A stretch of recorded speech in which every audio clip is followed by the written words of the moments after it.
What's up guys, it's Dan and this is your Daily Prep. Guys, today I'm sitting here with my hands, getting my hands dirty, deep in the soil, harvesting some potatoes here. For the last 24 hours I've been at the Urban Farming Guys farm in Lycan's neighborhood of Kansas City. They're doing some really cool things. You can see tons of bed gardening.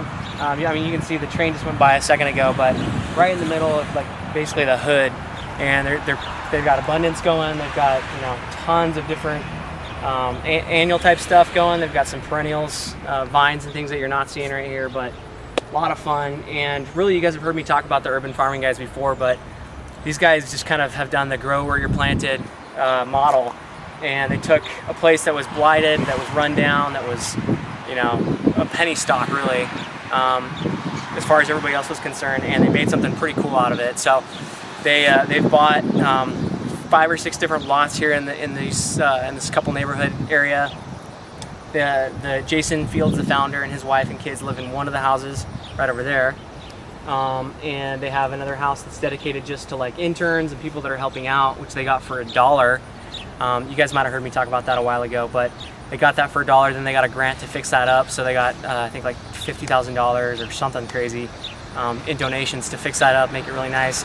They actually just recently bought a makerspace that's way down past this utility building here, and are turning that into, well, they bought a warehouse, they're turning it into a makerspace where people can come and create. There's going to be all kinds of tools there, you know, wood tools, welding stuff, plasma torches, art type stuff.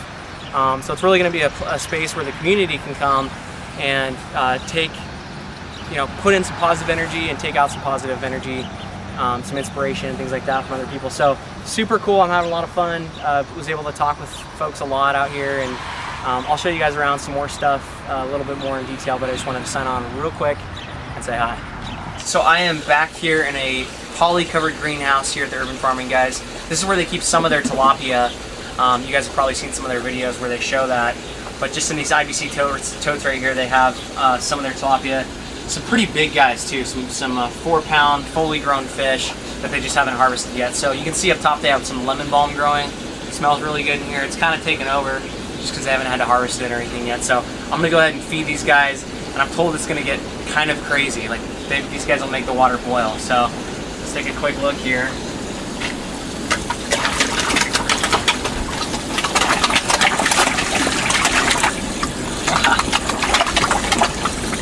Getting after it.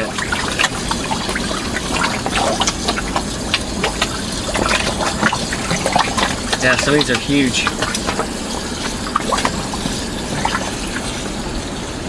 Nice. So guys, behind me we have the Urban Farming Guys community garden. This is where anybody that wants to in the community can come take a plot. I think they have to pay like $5 or like come work like a Saturday one time. And in exchange for that, they're able to grow whatever they want. So you can see all kinds of stuff again. We got some squash, some broadleaf stuff, some tomatoes, some flowers over there even. Got some couple more flowers. You can see some really tall stuff. I think that's sunflowers. All kind of carrots, all kinds of stuff. Whatever anybody wants to grow. Everything's numbered right here, painted. They're allowed to put little signs in it if they want. There's a sign, that yellow sign over there says like corn farmer parking only. So, and once again guys, just right here in the middle of basically the inner city. Bus stop, strawberries, eat as you please. Look at that. It's the true meaning right here of community garden. I posted a thing on Facebook a couple weeks ago talking about the Food is Free project, and there was a dude, I guess, that stopped and asked the people, like, what if people take all the food? The guy was like, great, that's the point.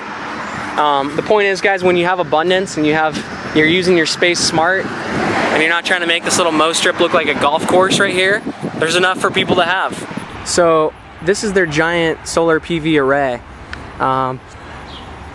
Excuse me.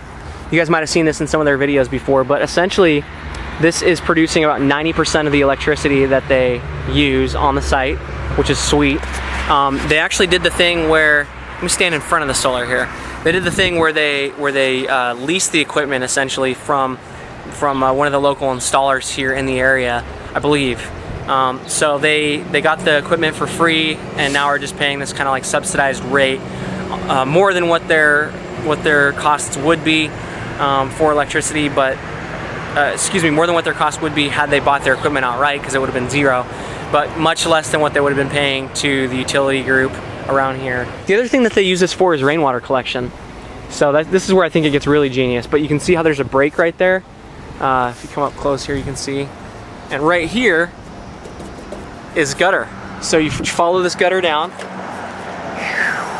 and you can see that it comes down this little collection tube right here. Sorry for the shaky footage, but I want to show you guys a good look at it. Man, everywhere you look, there's garlic drying. Garlic and maybe some onions in there. Anyway, it comes down this rainwater collection, these rainwater collection gutters, goes down into this tank. Then from this tank, gets pumped with a sump pump back up into here. You can see that they have a series of these IBC totes strung together so that when one of them fills up, it can spill over into the next. And each one of these things is 275 gallons, so they got 12 of them right here. I don't exactly know offhand what that math is, but pretty neat. And they said with about an inch of rainfall, they can actually harvest 1,000 gallons of water. So super smart usage, another way to use the surface that the sun's gonna be using to create energy. Look at this. In these beds right here, there's essentially 60 of these beds that are about 4 feet by 12 feet, I believe. Growing everything from greens, still even in July, squash, tomatoes, peppers, kohlrabi, beets, potatoes, a bunch of potatoes right here I was working on this morning. Sunflowers in the background. You can see around the edges they've got fruit trees planted. These are second-year fruit trees now. Some apple trees down there, pear trees, peach trees, tons of stuff. Guys, this is what probably a half-acre lot would look like with no house on it and lots of food. You can see some just out of control asparagus right here, back there. Stuff's just kind of growing unchecked. Tons of basil. And this stuff is just growing like a weed. Look at that, all along the front of these tomato boxes here. Basil, like as far as the eye can see. Anyway, kale, curly kale, some blue kale down there. A couple empty beds, getting ready to grow something else. Marigolds right there, one lone marigold in the corner. So here's an interesting bed right here. Not sure if anybody can tell me what this is, but this is mulch. That's what we call this. You may call this weeds. Mulch. Still love it. So this is actually the house. This is Jason and Candy's house, excuse me. And you can see right next door to it, just adjacent, they have another lot where they got another huge bunch of productivity going. They got some solar over there. They got all these beds again. That's duckweed over here. This is a giant pool right there with the covering over it. That's for their aquaponics. They feed that to their fish. Fish love it. So again, lots more abundance. They got chickens hiding back in here. We'll show you those here in a second. They actually have beehives back over here. They got a top bar hive and a Langstroth hive.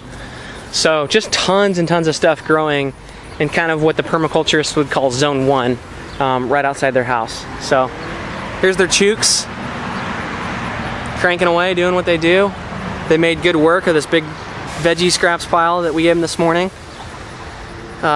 Life's good as a chicken here on the urban farm. So what's up, guys? I made it back safe and sound from the urban farming, guys, back in Salt Lake City, sitting in my cluttered office on a quick little lunch break. And I just wanted to sign on really quick so that I could sign off of this video and kind of just wrap it up with a couple quick thoughts on my overall experience out there. Number one, I think it was just a testimony to see yet again how much you can do on a tiny little space. I think the second thing that I really took away, and that was really kind of encouraging in a weird way, was that they actually don't have a lot of their processes completely optimized. So there's a lot of things where it's like they've started it and they've gotten some good initial results, but it's maybe not been managed quite as well as it could have been, or they've just kind of been working to get their processes fine-tuned.